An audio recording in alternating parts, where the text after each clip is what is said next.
Today we're going to be talking about social networking, and I'm going to do a little bit of a survey here. Who in this room has a Facebook account? Okay. Who in this room has a Twitter account? Who in this room is on LinkedIn? And I've asked this question before. Who in this room thinks that's all a bunch of hooey? Even if you have an account, you can say it's a bunch of hooey. Okay, so what I want to do is I want to walk you through some things about social networking, not because I want to convince you to get onto social networking. I want to have you have information so you can make an intelligent decision about social networking. Some of you have heard me say this before. I refer to social networking as the green beans on the internet, because we all know what it's like when you pass a plate of food to your grandchild that has a hamburger on it, some mashed potatoes, and green beans. And they gobble up the hamburger, they gobble up the mashed potatoes, but they won't eat the green beans. And you say, well, do you not like green beans? And they adamantly say that they absolutely don't like green beans. And then you say, have you ever tasted green beans? So I think for a lot of us who said this is a bunch of hooey, it's a little bit like the green beans for you. You have a sense that you don't like it, but you don't really know necessarily why. I can give you one clue. On the internet, you can be anything you want. It's strange that so many people choose to be stupid. It's one of the reasons why social networking is the green beans on the internet, because you hear about people doing remarkably stupid, embarrassing, or losing their privacy events, right? We know a congressman who put himself on the internet with just a towel on, right? We hear about high school kids not getting into college because there's a picture of them drinking underage. We hear about school teachers losing their jobs because they had pictures of them in compromising positions. Let's remember that stupid people are stupid and they will make stupid choices. If you are not a stupid person, which I don't think anyone in this room is, you won't make stupid choices. It's not the technology that makes you dumb. Some people are dumb to begin with. So it's very important to not blame the technology when you hear that somebody did something foolish. I'm going to walk you through how to protect yourself from maybe making mistakes. But those really big dumb things, we're all over the age of 40 in here, except a couple of lovely volunteers in the space perhaps. So people under 40, half of them are under 20, those are digital natives. Their frontal lobe isn't fully developed. They're not making very good choices. You guys are smart and wise, and you're going to rely upon that when you're on the internet. So the first thing I want to talk with social networking is, what the fudge is Facebook? I'm going to talk about Facebook first because Facebook is really the big player on the internet. There was a revolution named after it. So some of you in here have a Facebook account. Let me just walk through kind of the essence of how it works. One other reason, there are several reasons, but one of the reasons why I think it's the green beans on the internet is that word social networking. When we were kids, we went to socials. We like socializing. There's nothing wrong with socializing. I think for a lot of people, when they hear social networking, they think that you're networking for something. It's sort of a manipulative adventure. And for a lot of people, I'm sure it is, but you don't have to see it that way. So with Facebook, the way Facebook works is this. It's a website.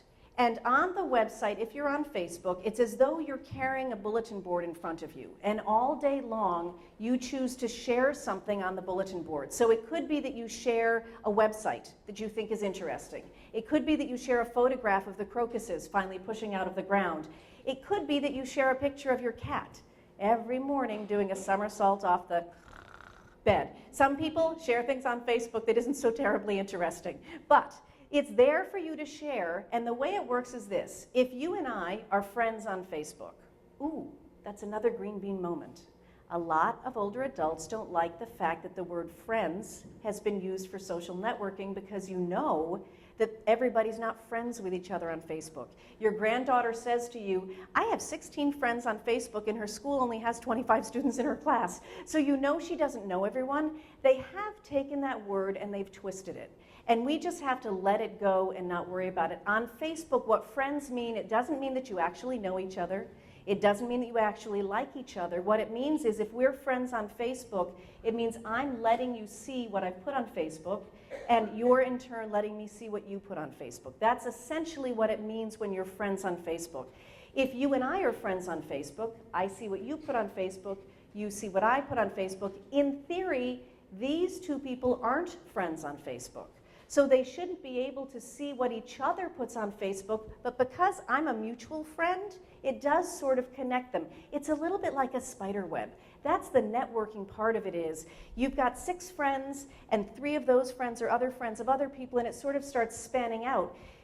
I think I said this at another talk about chain letters. The way chain letters work is if I send a chain letter to 10 people, and those 10 people send it on to 10 more people, it only takes 6 generations to reach 1 million people. That's how things go viral now. When you hear that word viral, it means it's spread quickly. So you can see how with Facebook, if we're friends, and we're friends, but you guys aren't friends, suddenly there's a connection between them because they have a mutual friend with me. So that's how sort of the friends thing can spread, but I give you this power. There's a woman in New York City that I know socially that I have not liked for 30 years. And I see her at parties, I don't invite her to my house, I don't call her up on the phone, I don't send her emails, and she's asked if I can be her friend on Facebook. And I have decided that I don't want to be friends with people I don't like on Facebook. So I have never said yes to her invitation. I say that to you to empower you that you can use Facebook and not have any friends on Facebook.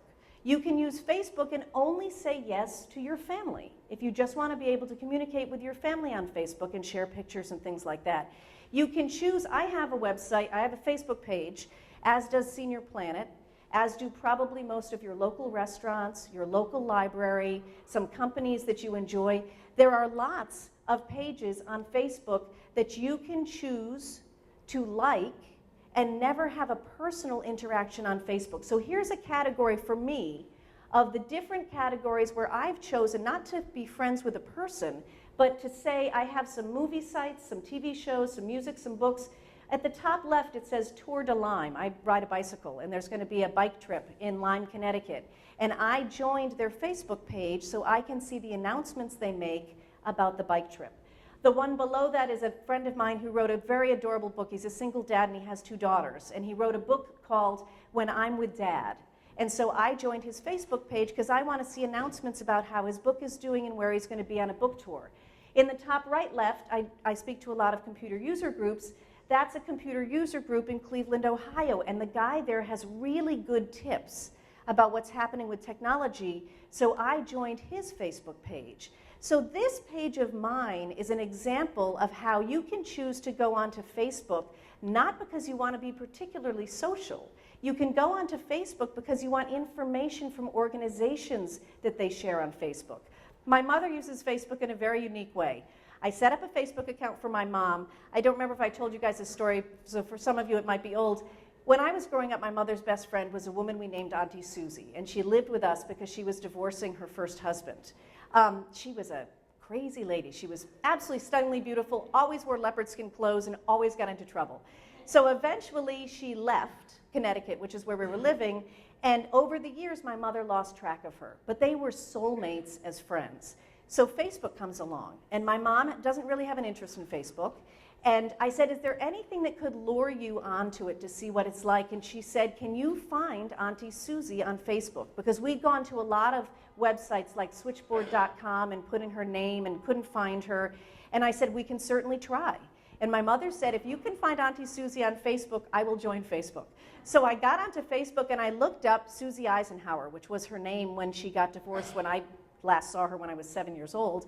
I couldn't find her, but I looked up Beth Eisenhower, which was her daughter's name. And I found Beth Eisenhower, who was just as beautiful as her mom, and so I sent Beth a private email saying, are you Susie Eisenhower's daughter? I'm Nancy Clark's daughter. My mom's trying to find your mom. And Beth emailed me back and said, well, yes, but my mother's last name is now Billings because she's been married and divorced 5 times. And her first name is no longer Susie, it's now Megan, and I didn't dare ask what kind of trouble she got into that she changed her first name. But the long and short of the story is my mother got onto Facebook, and the first person she chose to be friends with was Auntie Susie or Megan Billings. Come to find out, she was living in Martha's Vineyard, and my mom lives in Connecticut, and so they're going to see each other for the first time in 35 years. So that happened. There would have been no other way to find her. So Facebook has its moments, but the way my mother uses Facebook sort of cracks me up. So my mother is friends with a lot of my friends, and she's friends with Auntie Susie, and she has a lot of organizations she follows. But my mother shares nothing. She's never posted a photograph. She's never written a word about anything. She's never shared a website. But she looks at everything. Like Peter Sellers in the movie Being There, she likes to watch. And so what she'll do is she'll look at my friends' postings, and then she'll email me and say, oh, Janice has put on a lot of weight, or I didn't realize that Ronald doesn't have a job, or does Daniel work at all? He's on Facebook all day long. So she just filters through and looks at things. The point is, you can use Facebook any way that you want to, but you don't have to share anything on Facebook if you don't want to share it. The reason why a revolution was named after it is there is nothing like social networking to get the word out to a multitude of people at one time. Recently, there was a gentleman in Connecticut who was in a car accident, and he had a dog for disabled people. What's that called? A guide dog. Car accident happened. He got taken to the hospital. His guide dog ran out of the car, and his mom realized they had to find the guide dog. So she got onto Facebook and she posted a photograph of the dog, the circumstances where the accident was, and she basically was hoping that if any of her friends saw the dog, they would let her know. And well, lo and behold, in Connecticut, there's a page for Connecticut Lost Pets. So somebody took the photograph and they shared it on the Connecticut Lost Pets page, and within a half an hour, 1,500 people had seen the photograph. And among those 1,500 people were two little adventurous 16-year-old girls who had smartphones. So they're looking at Facebook on their smartphone, and they took it upon themselves to get on their bicycle and start tracking the dog based on the people who were posting, I think I saw your dog at the corner here, but he ran away. And I think I saw your dog here. And the girls started following the dog, and they found the dog. He got tied up on a fence with his leash, so he couldn't go anywhere. But they tracked the dog down using Facebook. So there are these moments where you sort of say, oh, now I understand why people say what they do. I'm going to give you one more example, and again, some of you may have heard this, but imagine that tonight is your family reunion, and you did not go because you didn't want to miss anything at Senior Planet because it's such a great organization, but everybody else in your family is flying to Wisconsin, except for you, Uncle Charlie, who's in the rehab center because he broke his hip, and your daughter who lives in California and she has a book deadline. So the three of you are staying home while everyone in your family meets in Wisconsin. So at 8 o'clock tonight, you go home. You have a Facebook account. You turn on your computer, as does your daughter, as does Uncle Charlie, and you sign into your Facebook account because you know the party's happening right now. And all of your other family members are on Facebook with you. One of them has a smartphone in their hand. Aunt Ruthie, who's 94 years old, has had too much sangria, and she's dancing the Macarena. And so with the smartphone in their hand, they say to Aunt Ruthie, can I take your picture? And she says, sure. That's the polite way to put a picture up on Facebook, is to ask permission.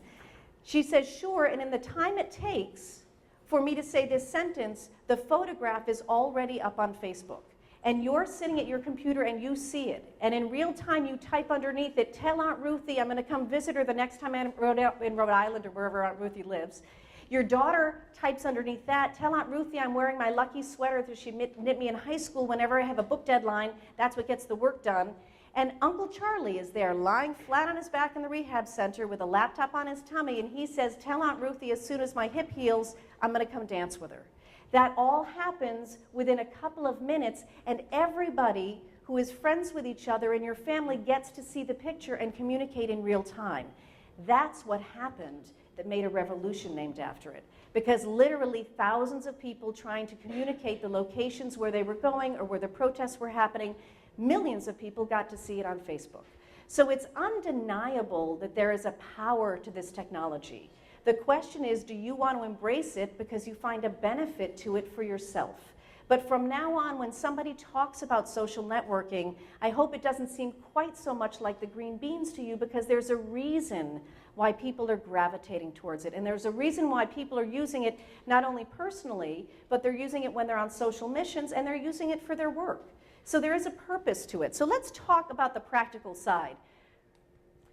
You need to sign up for a Facebook account. Facebook is a website that you go to, and when you sign up for a Facebook account, what you need to give them is you need to give them an email address, which is why in the book I recommend that you always have 2 email addresses. One that you only give to friends and family and business associates, and one that you would use for websites for social networking, or if you were shopping online or joining a newsletter. So if you're joining my newsletter, you'd use your secondary email address and not your primary email address. So you can sort of filter, so your primary address only gets important emails, not that I'm not important, but so with Facebook, you'd use your secondary email address. You would choose a password. And I have a page on my website that details for you how to choose a safe, unique password for every website. I'll show you at the end of the talk where to find that so you can choose a good password for Facebook. But essentially, that's all it takes. To open an account, you go to the website, you give them your email address, you give them a password. Once you've signed in, you go to a page where they begin to ask you information about yourself. Do you want to put a photograph up? Do you want to tell us what town you were born in? Do you want to tell us where you work now? And the answer could be absolutely not. Or the answer could be, the truth is where I live is public information, so I don't mind putting it on Facebook. Actually, where you work is public information. So you're not sharing anything new if you choose to put it on Facebook. The reason you might want to share some of that public information is because you might want to be found. When I organized my 30th high school reunion, I used Facebook. I grew up in a small town in Connecticut. There were only 113 of us in my graduating class. I found 75 people on Facebook so I could contact them to organize the reunion. Now, I found them because the first thing I did was I searched for hometown Old Lyme, Connecticut. And poof, I found 75 people because they put in their hometown. So you can decide how much or how little you want to share. Facebook does require that you use your real name. So Facebook does not like it when people pretend to be somebody else or try to be anonymous. But when you use your real name, it's very interesting. My real name is Abigail Stokes.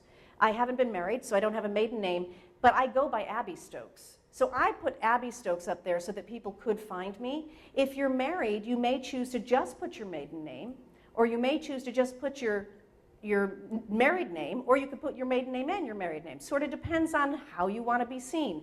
But this is all up to you.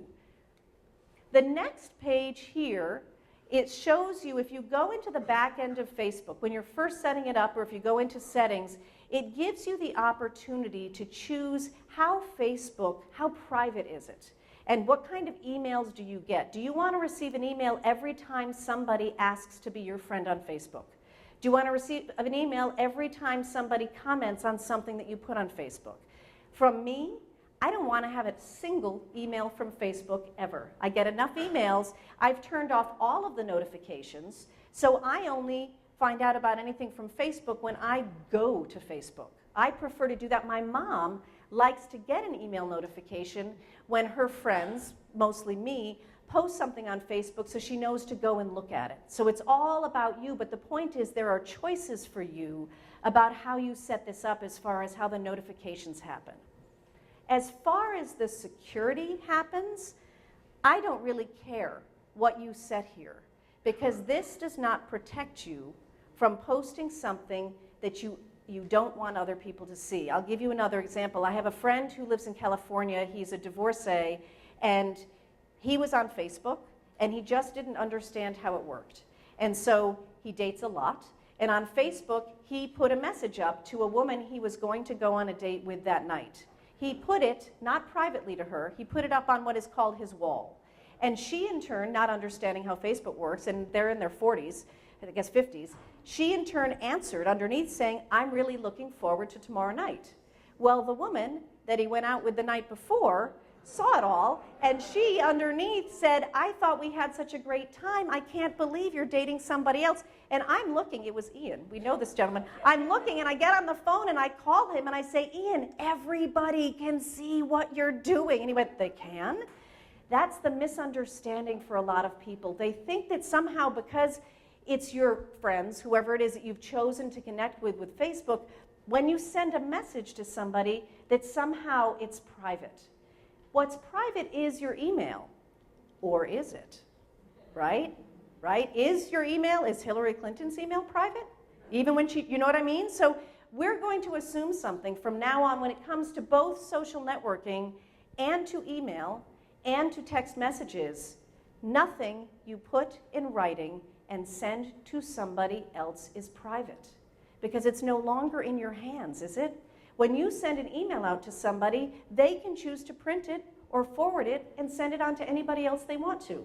Once I put something up on Facebook, I can't take it back because somebody may have seen it and chosen to send it on to somebody else. So it's no reason to dislike the technology.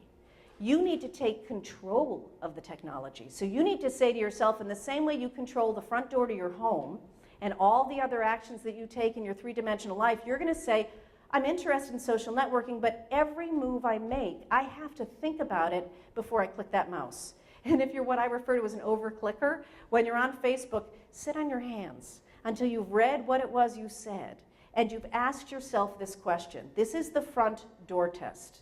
This is the way you will protect yourself from embarrassing yourself is anytime you write an email, a text message, or something to put online, you're going to say, would I feel comfortable putting it on the outside of the front door to my home? That is your question. So if you're on vacation, your first day in Hawaii, it's a beautiful sunset, you've taken a photograph, you put it on Facebook and you say, it's a beautiful sunset, I've got 14 more to go. I wouldn't put that on the front door of my apartment on 14th Street because I'm just telling you I'm not home for 2 weeks, right? So why don't you wait to post that until you get home from your vacation, right? If you're mad at somebody, the worst thing you can do is put it in writing. I can't remember who it was. It wasn't Abraham Lincoln. It was somebody else. If they were angry, they wrote themselves a letter. Maybe it was Abe, and he put it up in his hat for a night before he sent it on to somebody. When I used to get mad, I would write myself a letter and mail it to myself.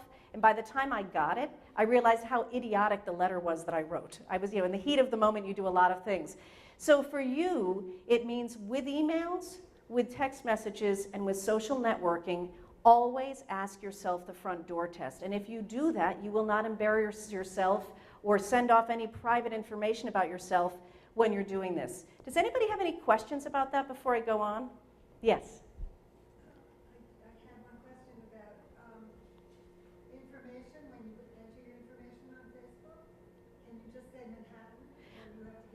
Oh, it's a great question. So she's asking, when you enter the information on Facebook, do you have to give your complete address or could you just say Manhattan? And you brought up a really good question because Manhattan is also New York, is also New York City. If you want to be found, some people in the middle of the world don't know that Manhattan is New York City. So if you want to have somebody search for you, it's interesting what you choose, but you don't have to put in more than the town. You could just put in Manhattan if you wanted to. But you want to be sure that if you want to be found, putting in New York City might get more people who are searching for you to find you than Manhattan. Yes? Yeah, I only have 2 friends on Facebook that I ventured. Still don't understand it that well. And I think I'm a privacy phobic, so I think I did everything private. But does that mean that my one friend can see all the friends of my other friend? Okay, it's a really good question. She only has 2 friends on Facebook. It's the perfect way to start. She just started small and thought, I'm going to pick 2 people and that's who I'm going to venture forth with. But each of those friends have other friends. So are they able to see each other and are they able to see you, their other friends? Here's what happens. When you put something onto Facebook, like let's say you said, here's a picture of the daffodils, well, if you did though, if you did put something on Facebook and you put a picture up and one friend commented on the picture, the other friend would see the comment because it's on your wall. So they do get to see what you do together. It depends on their privacy settings. If your one friend clicked on the name of the other, they might very well be able to see everything that friend has ever done on Facebook because she might not have made her page private. They'd know her name because she's a friend of yours on Facebook. So all of your friends see the list of who else you're friends with. Yes. All of your friends see. So if, it's why I heard somebody just say, oh, God. It's why you may want to be cautious with this. Because, this is like a good friend from college with my sister-in-law. But like, let's say my sister-in-law is doing some silly things. That means that she's not that private. Okay, the quick answer to this is, so what if her sister-in-law and her friend from college see what the other puts up? First, I want to say that's not any of our responsibility. But secondly, anything anybody puts up on Facebook, Twitter, LinkedIn, in an email, in a text message, can possibly be seen by the entire world. So I could give you the fine points and say, well, they could change these privacy settings and maybe it won't be seen, but this test is the only test that is the true thing to understand about this, is anything that you put on Facebook can be sent forwarded by the only one other friend you have on Facebook can choose to share that with somebody else. Right, they don't have anything, but just as far as you guys with the question of this privacy thing, you can decide not to use Facebook. But if you decide to use it, just embrace it and say, it's like having a house made of windows, right? That's all it is. I don't care. I make a fool of myself on a daily basis 3-dimensionally, so if I'm going to make a fool of myself on Facebook, I'm okay with that. But I use this test, so I hope that I don't. But for you to go forward with this, to feel comfortable, don't think there's some sneaky way you can get around this, because at the end of the day, anything you put on Facebook or anything your friend puts on Facebook is, let's just assume that the entire world has the ability to see it. They may not see it, but it is not private. Just absolutely isn't private. Yes? There's no way you can just make it private to one person? Or? No. If you want to make something private to one person, send it as an email. Don't do it on Facebook. Facebook is social networking. It's not social privacy. Right? Social, you have to just embrace that that's what it is. And I know it feels oogie to you at the moment, and that means you're not going to share certain things anymore, but it's all about social networking. So ultimately, you're sort of thinking it's going to get passed around. Yes?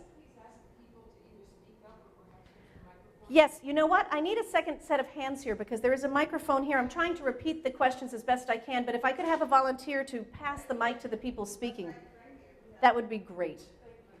So we're going to pass it actually to you, and then we'll go over to you.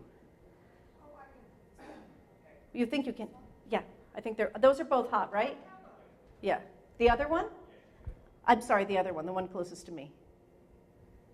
Perfect. And that woman right there in the green shirt. My question is on the mechanics of it. Mm-hmm. Like, I use Facebook to follow my interests. Hold it to the mic. Hello? Hello there. Like when they had the demonstrations and they were posting it on Facebook, the mechanics of it, how do I get involved if I want to follow them? I'm going to show you that in just a second, so hang on to that. We're going to give him the mic. Using passwords, can you use the same password for LinkedIn, Facebook, and Twitter? It's a great question. You can sort of decide to categorize your passwords and say, you know what? All my social networking passwords are going to be one password. And if I feel like it got compromised on one of the websites, then I might go change that password for all of those sites. But to make it easier for you to organize them, you certainly could say one password for shopping, one password for social networking, and that way you don't have to think about it when you go from Twitter to LinkedIn or to whatever. I'm going to just take 2 more questions before I go on, and then I'll take more questions. I want to make sure we cover the material, but I'll take that, and you had your hand up.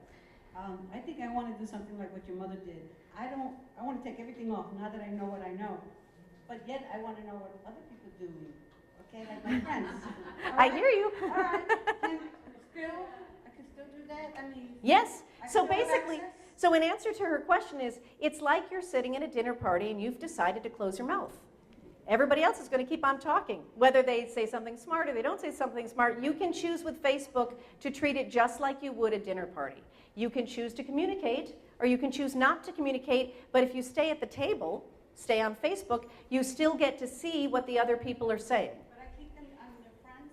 Keep it exactly the way it is, but just don't share anything yourself. Don't change a thing. Keep it just the way it is, but you just decide you don't want to put anything on. Yeah. So I'm going to answer this question, then we're going to hold off on the other questions. Great, thank you. And then I'll get back to more questions in a second. I just want to make sure we go through the material. Can you go to a Facebook page for a public organization, say the Metropolitan Museum? Absolutely. Without signing in to Facebook? Good question. So her question was, Having an account? can you go to a public page like the Metropolitan Museum of Art or something, thank you so much, and not have a Facebook account? You might be able to see something of their page, but without a Facebook account, you will have limited access to what they have. It's totally worth trying to do. If you go back, if I go back, and you see up there, that is the website address for my Facebook page. So if you wanted to go to somebody else's Facebook page, that's sort of the common thing is, it's facebook.com/ no spaces, and then the name of the organization that you're looking for, or the name of the person you're looking for. You can also go to Google and you can type in the word Facebook and the name of the organization. Sometimes you can see their page, but more often than not, in order to really take advantage of what the page has, you're going to have to join Facebook. But again, you can join Facebook and do nothing but sign on and put your name on there and not share anything. So you don't have to breach your own privacy in any way, shape, or form. I want to get a little bit past this to show you what it looks like for those of you that have never seen a Facebook page. This is what the Facebook page is basically made up of, and it looks super intimidating because there's so much on this page. But I'm going to break it down for you. You see the red circle? I'm moving it around. This area right here in the center is called the news feed. So anytime a friend of mine on Facebook adds something to Facebook, it appears on the news feed. It's like having an up-to-the-minute newspaper that keeps on, the articles keep updating. Instead, what's updating are posts from your friends on Facebook. So the top one is from my sister-in-law. This one is from a friend of mine in Connecticut, and so on it goes and goes and goes and goes and goes. So the more friends you have who are active on Facebook, the more things will appear on your news feed. Some of us do not have time to read all of that, and that is perfectly fine. The world does not stop revolving if you didn't get a chance to read everything on Facebook. It doesn't mean you shouldn't have a Facebook account because you feel like you can't keep up with it. It just means that you don't need to read everything that's on Facebook, right? So on the left-hand side, there are a bunch of different categories there, but what's important there is there's the news feed in the top, and below that is the word messages. It is possible to send private one-on-one messages using Facebook. However, how many places do you want to go to be contacted from somebody you know? Do you want to have to check Facebook's private messages and check Twitter's private messages and check your 2 email accounts? I know I don't. So whenever anybody sends a private message to me on Facebook, I always tell them, if it's somebody I want to communicate with, I give them my actual email address, so I don't check this very often. I don't have that much time to check it. But if somebody doesn't know your email address and they found you on Facebook, the private message is the way that you can reach them if in fact they check it. So there is a way that you can send a private message on Facebook. But I don't suggest it to be a way for you to communicate a lot because there's so many places for you to go. And below that, you can be invited to events. Over here on this side is more often than not, it's about advertising. So I just never pay attention to the right-hand side. To me, the right-hand side is usually advertising, so I just don't look at it. But this is typically what you'll see on your wall. And above that, right here, where it says, what's on your mind? I don't know how clearly you can see that. That is where I would type whatever I wanted to share on Facebook. So what's on my mind? This morning it could be that I'm so excited about coming to Senior Planet. I could type that in there. If I had a photograph, I would be able to insert a photograph in here or a video in here if I wanted to. So that's essentially the breakdown. It's actually very straightforward if you narrow down what you're looking at on the page and don't try to read everything because there's so much stuff on that page. For some of you that have a Facebook account, you don't know how much you can control it. And I'm showing you this. This is something I posted. I saw this online that unfortunately senators are voting to sell off our forests, which is not making me very happy. So I decided to use Facebook as a place where I could share this article with friends and associates who might be interested to know what's happening. So we could take action if you chose to do that.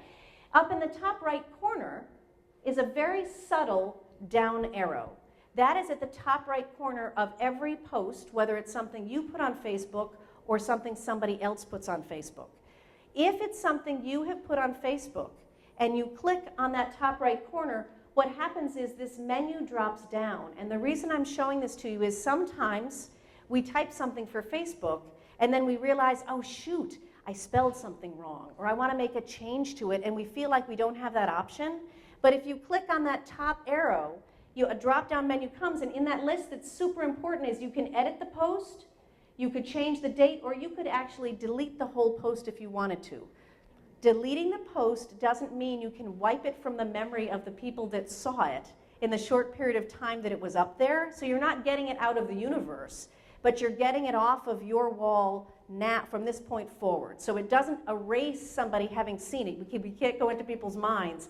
But it does allow you to go back and make a change to a post if you have some kind of question after you've done it. So for those of you that have a Facebook account and you've never played with that, that is super duper important for you to do, is look for that arrow in the top right corner.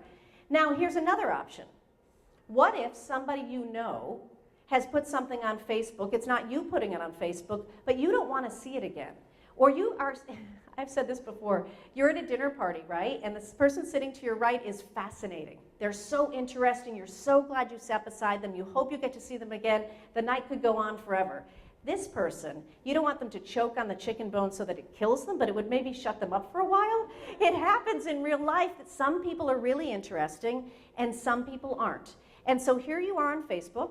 You've chosen to say yes to be friends with somebody that you know, and then you realize that if I see one more post about that cat doing somersaults I'm going to kill myself. So what you can do is, again, click on that top right arrow, and you see what happens? You can, let's say, and this is no offense to Robin. Robin could be in the audience for all I know. Robin has lovely posts, but let's say she doesn't. I can unfollow Robin, which is the second one down, and that means I'm still friends with Robin on Facebook. She doesn't get some sort of notification that I've done this, but I stop seeing her posts on my wall. So she remains my friend. I can go to Robin's page, I can look at her photographs, I could send her a message, but those cats doing somersaults off the bed every morning, I don't see that anymore because I've chosen to unfollow her but not unfriend her. I know that's a fine point for those of you that don't have a Facebook account, but for those of you that do, I see nods there going, I know lots of people I'd like to do that with. So you have the option to do that. You can also say, you know, this is all by computers. The top one says, I don't want to see posts like this anymore. And what they'll do is they'll try to filter your posts for you based on, like, let's say there's somebody that always puts things up about ESPN and you're not into sports. Facebook will start to filter it when you say, I don't want to see posts like this anymore. Every time they see a post about ESPN, they won't show it to you. So you can choose, I don't like to let them filter my information, but if you wanted to, you could. And if it was really bad, you can report the post. If somebody put up a picture of you that you did not allow them to put up, or they say something about you that is really erroneous, you can report the post to Facebook and they will close down the person's account if they're aware of what happened. So it's not like you don't have any recourse. So for those of you to have an account, look for that down arrow in the top right corner, and that allows you to control your account a little bit more. I'm going to move on to Twitter now, and I'm going to leave you room for asking questions at the end. Facebook is what I talked about first because it's the most popular social networking website out there. You're actually the largest demographic growing on the website. So Facebook is more likely where you're going to go. When I had a show of hands, there were very few of you that have Twitter accounts. Twitter is a social networking website. You actually set Twitter up in just the same way that you set up Facebook. However, you give them an email address and you choose a password, but you do not have to give them a proper name. Facebook won't let you be Yellow Bird on Facebook. They won't do it. Twitter, you can have any name you want. They do not care if you are who you say you are. Twitter is just a way to have information go back and forth between people. Facebook, really, the notion of Facebook was for people to be found. That was really what Facebook was about. Twitter is about passing information between people. So they don't care if you are who you say you are. And the reason I say that to you and why it's so important is it means that if you think the person you're reading on Twitter is who they are, they don't necessarily have to be, right? Because you can be anything you want on Twitter. You can have a totally fictitious name. You can call yourself, green grass if you want to. You don't have to have a person's name. You can be anything you want on Twitter. So it's important for you to know that whoever Yellow Bird is, we don't know who they are. But if it was Abby Stokes, it may not be Abby Stokes. It could be somebody else just grabbing my name. That's the way Twitter works. They don't filter that. So it's the same setup. You give them an email address. If you want to be anonymous, then you're going to open up another email address that doesn't indicate who you are, right? You're not going to open up an email address that's abbystokes@hotmail.com if you don't want to be Abby Stokes on Twitter. You're going to create a false email address if that's really the direction you're going in. But on Twitter, this is essentially that wall that I was talking about, that news feed, where you're able to see everybody that you're following on Twitter. They're not friends on Twitter. They're followers and following. That's what they're called. The people you choose to follow or people who choose to follow you, So this is the news feed. Up here where it says what's happening, that's where you type in what it is you want to share. The other thing that makes Twitter unique to Facebook, why they're different, is on Facebook, remember it's reciprocal. I'm your friend, you're my friend, I'm your friend, you're my friend. On Twitter, you can follow people who don't follow you. People can follow you who you don't choose to follow. So let's talk a little bit about why anybody even does Twitter. Twitter has yet another difference from Facebook. Twitter is brief. When you type a message, it can only be 140 characters long. Now you don't have to count the characters as you're typing. That would be wildly tedious. There's a little numerical thing and it ticks away and it tells you how many letters you have left. So Twitter is a brief way to communicate, like texting is a brief way to communicate. So you might use abbreviations for things so you can get your message in 140 characters. So some people use Twitter just to follow celebrities. There are people that they want to follow and know what they're talking about, so they follow them on Twitter. I use Twitter like a shortcut for information about technology. I can't read a book on technology or a magazine article without falling asleep, except for my own. So I'm not very good. When I get a magazine in my hands to read, like, what's the top 10, laptops, all of a sudden, I'm out before I get to the 5th one on the list. I instead, on Twitter, follow the people that I think write the best articles about technology. So I don't have to go buy the magazine. I don't have to even read the whole article. I see when they post something, when they have an article in a magazine, they'll also put it up on their Twitter feed, and I see, oh, he just wrote the article about the top 10 laptops in 2015. I'm going to read it here rather than trying to find it in the magazine. So it's like a shortcut to information. Somebody referred to it as your personalized news feed. You could, in fact, have it just for news. You could have CNN be something you follow on Twitter. You could have, the BBC be something you follow on Twitter. And you could go here and see the latest news. Interesting, my birthday's on May 1st, and Osama bin Laden was assassinated on May 1st. I went to Twitter to see if I had any birthday wishes, and the first thing I saw was it hit on Twitter. I saw somebody typed, Osama bin Laden has been assassinated. I turned on my radio. It wasn't on my radio. I went to CNN's website. It wasn't on CNN's website. The first place the news hit was Twitter. Now, could somebody have been wrong? Could somebody have put misinformation on there? Absolutely. So you want to be cautious about it, but it's interesting how fast things hit here. I was in Long Island, this was last year, and I was waiting for a train, half an hour late. It was a closed station, couldn't figure out what was going on. Long Island Railroad wasn't picking up the phone. I got on my cell phone and I went to Twitter and I typed in LIRR and I got on their Twitter feed and I saw that there had been an accident just a half mile down the track that wasn't going to be cleared out and I wasn't going to get the train. That all happened because I decided to search for it on Twitter. So Twitter is actually a really good place to find the latest news, if that interests you. So you choose who you want to follow on Twitter. It may be that nobody ever follows you. You may never say anything on Twitter. But if you're funny, like there's a guy who has a Twitter account, it's, pardon my French, it's shit my father says. His father's one of those really curmudgeon-y guys, and every day he says something so hysterical. And so his son has a Twitter feed, and every day he just puts up something his dad said, and he actually got a book deal, and they're making it into a movie, and Bill Shatner's going to be playing his father. So how these things happen, you never know. So it could be anything in there. Here's an example. This is the bigger page here, but I just typed talking Twitter with the folks at Senior Planet, .. #TechFun. So I'm going to break down what that means because we all hear hashtag and we're going, what on earth does hashtag mean? So the at Senior Planet is actually, do you guys remember CB radios? CB radios, 10-4, good buddy. When I was in, I think it was junior high school, CB radios were super popular. And I had a CB radio in my house. I was not a trucker. And my best friend and I decided that we would talk to truckers. We just thought it was fun. Her handle was Kitty Litter, and mine was Terry Cloth.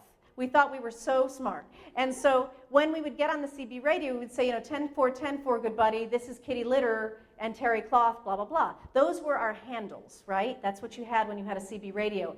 On Twitter, you have a handle. Senior Planet's handle is at Senior Planet. My handle is at Abby Stokes. Yours could be at Kitty Litter. It could be whatever you want it to be. But the handle is how you address somebody when you're writing a post. Yes? You have to have the at. Yeah, so her question was, you have to have the @ Yes. In order for Senior Planet to know that I mentioned them in the post, I put the @ in because it will actually go onto their wall because I have mentioned them. And that's a good thing because, again, remember, it's about networking. Senior Planet wants to know that I mentioned this talk. I want to know when they mention me.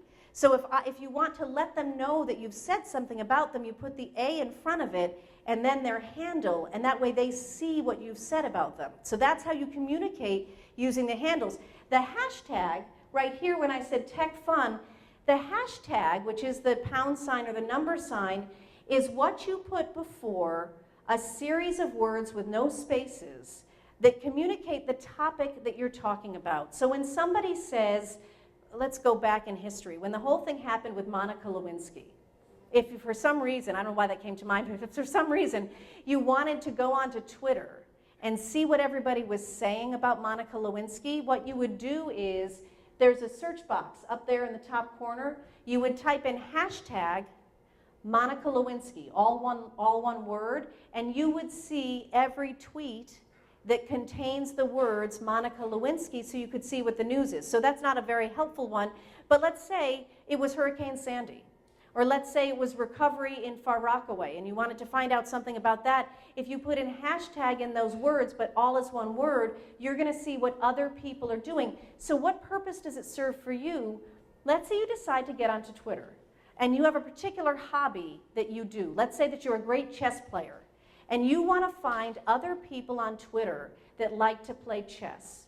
I would do a search, hashtag chess, hashtag chess master maybe, hashtag whatever keywords talk to the subject that you're interested in, and you in turn will see all these people who are talking about the same subject, and then you have a choice about deciding to follow them because what you saw was interesting.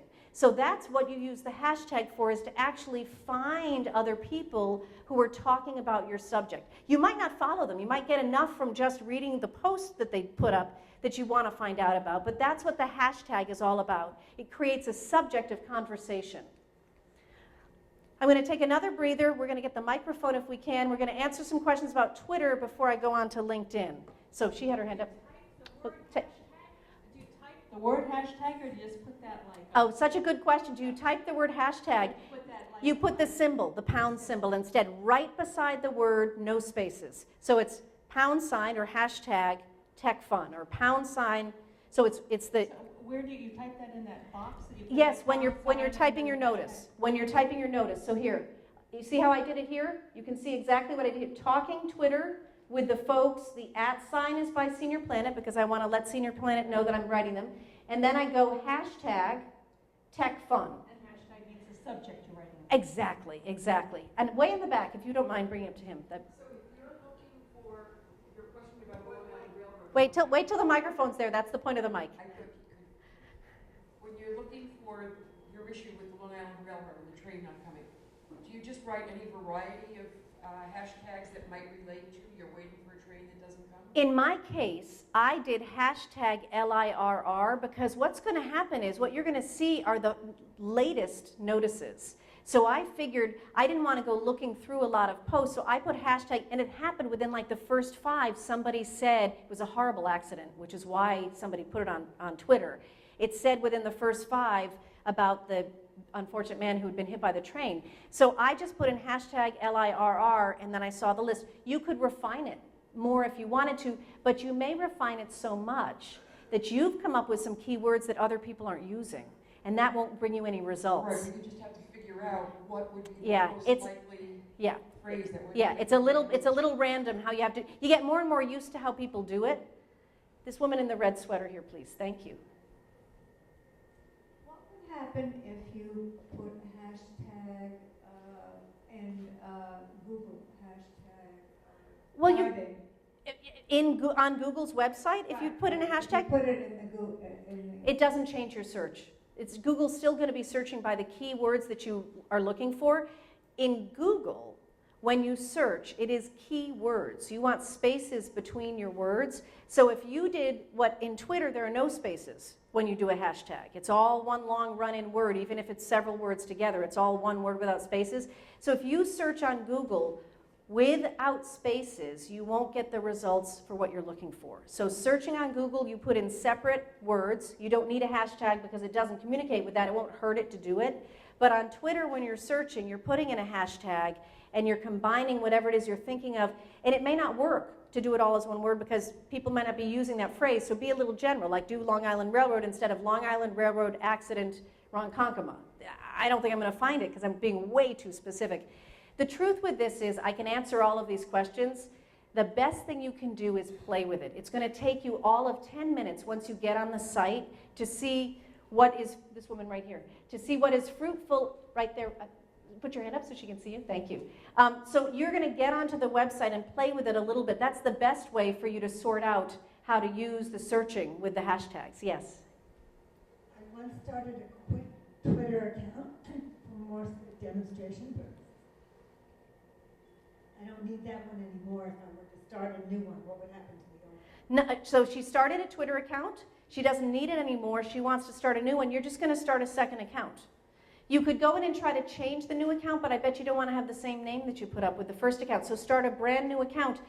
If some of these accounts, if you don't touch them, they just sort of fade away as time goes and they close because of lack of activity. Some of them you may want to try to close yourself. And if you need the steps to close a Twitter account, email me and I will send you the step-by-step instructions about how to do that. One more quick thing. Sure. I have a blog. It's my only social media right now. Mm-hmm. So my followers supposedly get a message when I have a new post. Would it still be worthwhile to put it on Twitter? Oh. I posted something today on my blog. On your blog. Okay, so it's interesting. This talks a little bit about what we're going to talk about with LinkedIn. For a lot of people, they have things to say. Sometimes what you say brings you revenue. Sometimes that's your business, is to talk and have people listen to it and pay for it. Sometimes it's just because you want to get out there and put whatever you're thinking about out there. Social networking is all about getting your word out there. So if you have a website where you have a handful of people, or it could be 1,000 handfuls of people, that come to look at your blog, that's fantastic. But if you have a Twitter account, there's a possibility that somebody's going to come and see it, and on Twitter they're going to retweet it. They're going to choose to share it on their wall, and their 15,000 followers see it as opposed to your 10. That's how things go viral, is I may only have 10 people looking at what I put on Twitter, but one of those 10 people has 15,000 people that look at what they put on Twitter. And they liked what I put on, so they retweeted it. Basically, they forwarded my words onto their wall so their 15,000 friends can see it, and suddenly my words get seen by 15,000 people. And then one of those people might have 1 million people. So that's how it gets passed along. When that British woman, and I don't remember her name now, the singer, she's kind of frumpy looking and she got super popular. Yeah, Susan Boyle. I saw Susan Boyle's video on YouTube when 10,000 people had seen it. That was all. And I sent it to my mom so that she could watch her. When I went back to look at it, that like a half an hour later, 30,000 people had seen it. When I went back at the end of the day, 1.5 million people had seen it, because people passed it on to people who passed it on to people. So if you have a blog and you want people to see it, you want to have a Twitter page. You want to have a Facebook page. You want to be putting if you want people to read it, you want to be putting it out there in a way that other people can share it. That's how, I'm not suggesting that we're all going to have 1 million people looking at our blogs, but that is how it gets out there for other people than whoever it is that's going to your blog on purpose or is getting your email about your blog. I'm going to pass it on so other people can. I want to answer 2 more questions before we go, and you had your hand up, so thank you so much. Hi. Say, for instance, you were lost or somewhere. Say you were lost, okay, or say your car broke down and you were on a dark road or something, and you had either one of these accounts or maybe both. Which one would be the best one to use? It's such an interesting question. So imagine you're lost and you want to get the word out there. This happened to a couple of teenage girls who had fallen into a hole. And rather than dial 911, They put it on Facebook, which took longer than dialing 911.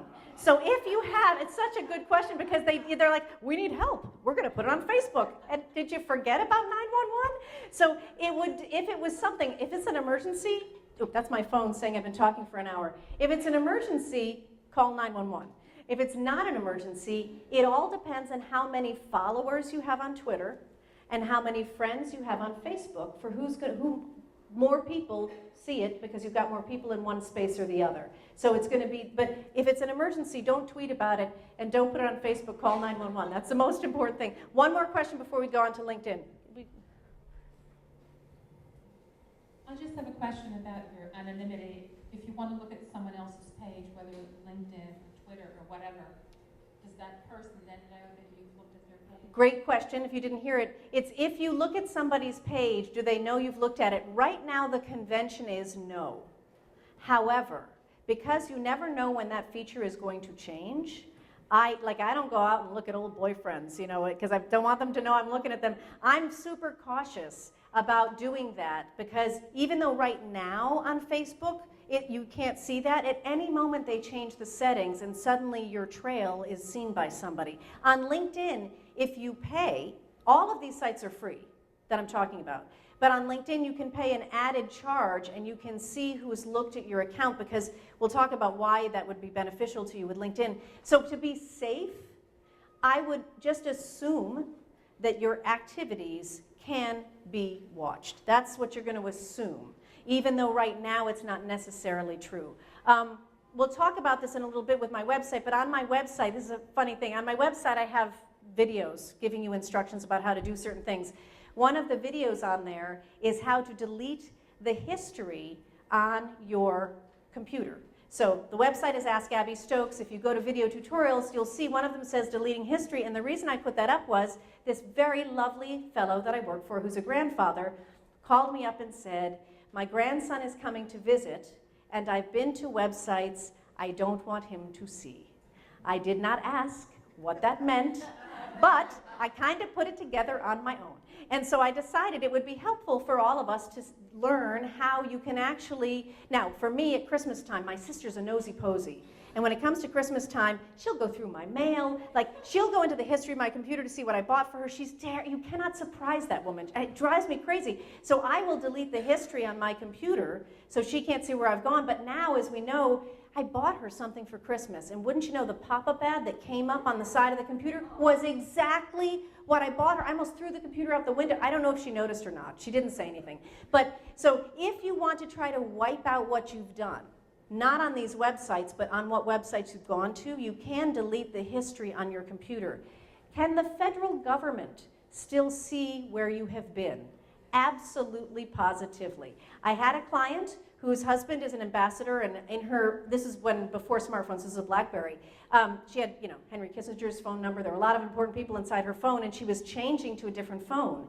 And she said to me, can we be sure that nobody can get a hold of the information on this phone? Can we delete it all and then give it away or throw it away? And I said the only way to be sure, and it was super fun, we got a screwdriver, I undid the back of the phone, and then we put it in a Ziploc bag with a hammer. And we broke it into lots of little pieces. And then we threw the pieces in different trash cans all over Manhattan to be sure that nobody could. So there's an element here that you can wipe away some of your tracks. And there are programs that help you do that. But really and truly, once something's happened on your computer, it is likely that a really smart person, not me, somebody super smart might be able to track it down.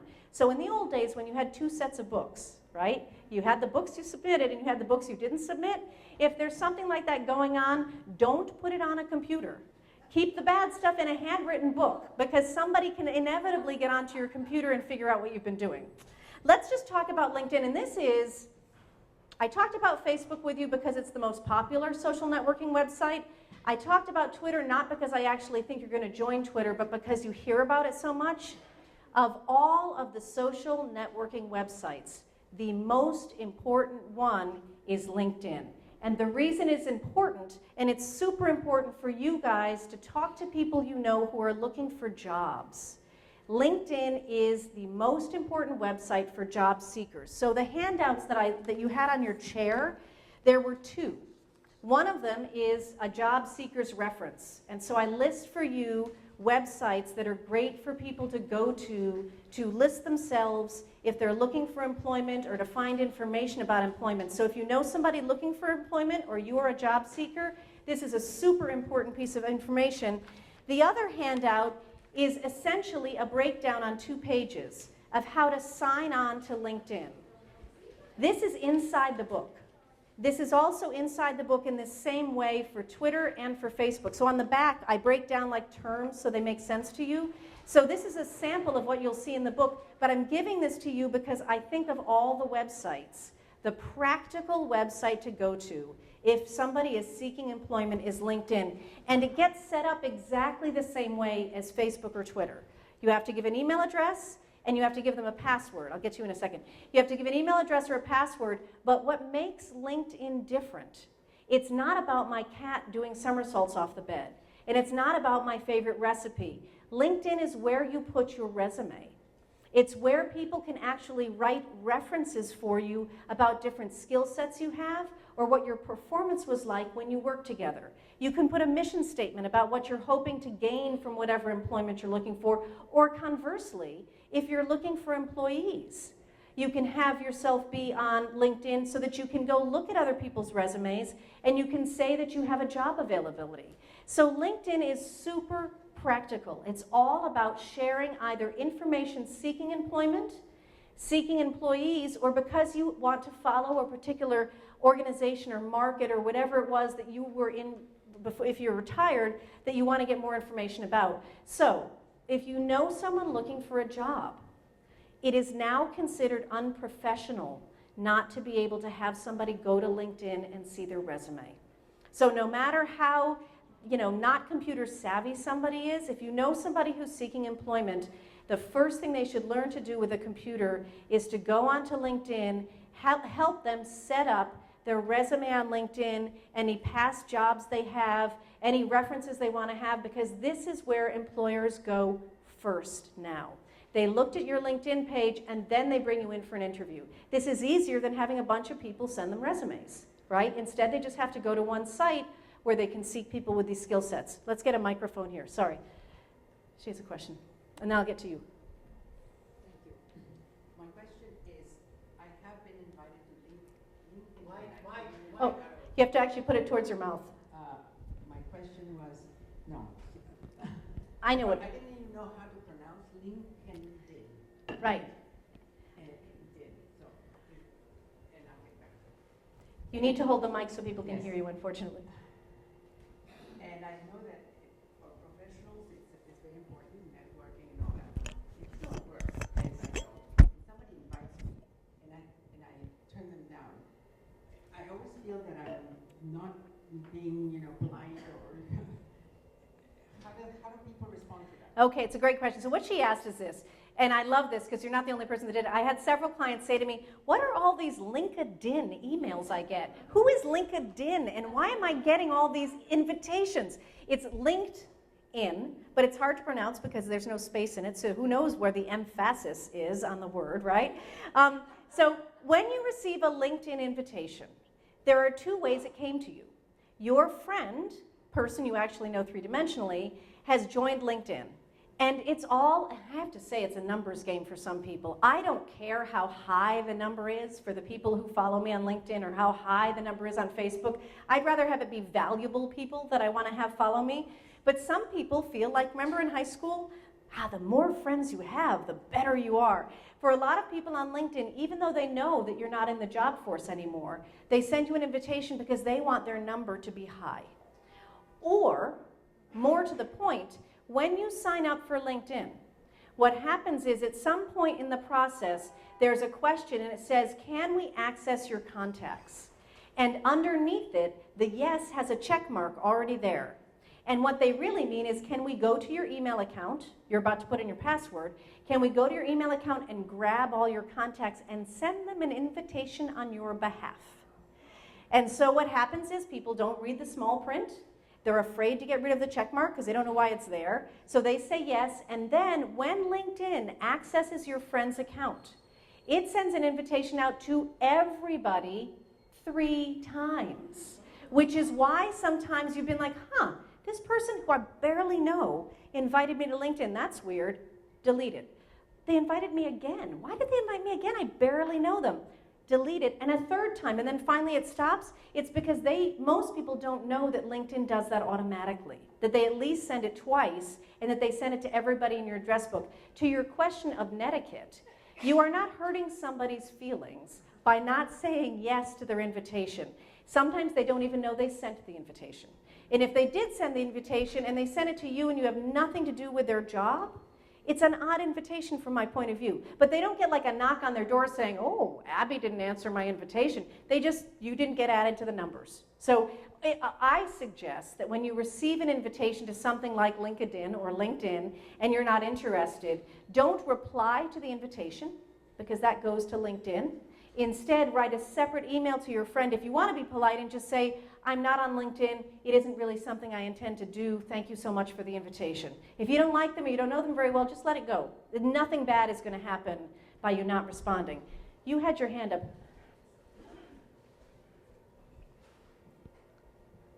A friend sent me a recommendation and said perhaps you can put this on your LinkedIn site. How do I do it? Okay, do you have a LinkedIn account? Okay, so basically they should go to your LinkedIn site and they should put the recommendation on for you. But if you wanted to, at the bottom, there's a spot where if you go into your profile, this is going to make everybody who doesn't have a LinkedIn account suddenly have a headache, so I'm so sorry. But if you're on LinkedIn, you have a profile where you can edit the information. You can go into there and you can include a recommendation from somebody. But it would be more effective if that person went to your page and chose to add their recommendation directly, because then you can tell that it came directly from them rather than you adding it. If you need the steps to do that, will you send me an email if you want to put it in, and I will give you step-by-step how to do it, because it's sort of too hard to explain right now. But LinkedIn for you guys, it's essentially the same thing. They're connections on LinkedIn instead of friends that's on Facebook and followers that are on Twitter. They're called connections. And you can see the other people's connections, but it's really valuable for people in the workforce. It's not really valuable if you're not seeking employment. That could be interesting, but not so interesting. If you could hear. Thank you. Hi, when I was working, I was on LinkedIn because all of the younger people put me on LinkedIn. How can I get off of it? Okay, I'm guessing, although you should email me so I can give you the specific instructions. If you go into your settings, into your account settings, I think you can probably turn off the account. But if you will send me an email, I will look it up for you and give you the step-by-step instructions. And anybody else who wants that, I'm happy to. One more question, then I want to move on. This fine gentleman. She's coming around with your microphone. Good afternoon. I have like 2 areas of expertise that are basically unrelated. Can I do 2 resumes on LinkedIn or only one? It's such a good question. I've had people who are basically applying for 2 very diametrically opposed jobs because they have 2 different kinds of skill sets. You only have one account under the given name you choose to put on LinkedIn. So like if I did an Abby Stokes account under my name, which I have, I could list my qualifications as an author. A long time ago, I was a puppeteer. Believe it or not, I'm not making that up. And so what if I wanted puppetry information? I would actually open up a second account, and I might use my middle initial to differentiate the 2 of them, because it looks weird to have a computer account with a puppeteer. It's just confusing for most employers. So if I were you, I would probably open up a second account, changing your name slightly with a middle initial, and have 2 separate ones, and then you can direct people to the appropriate one for whatever it is that you're applying for. That's what I would do to make it clean. So let's just continue on here for a moment. So the handouts, they may not be for you. It may be that you want to pass them on to somebody else, because it could be that somebody you know is seeking employment. So the last thing, just to close this up, is I have a website. It's askabbystokes.com. Do you need to go around this way? You got it, okay. It's askabbystokes.com. Everything on the website is free for you guys to take advantage of. As I said before, there are videos on the website. Underneath each video has a printable set of instructions for you to print out and use whenever you're looking at the video. I'm going to stop now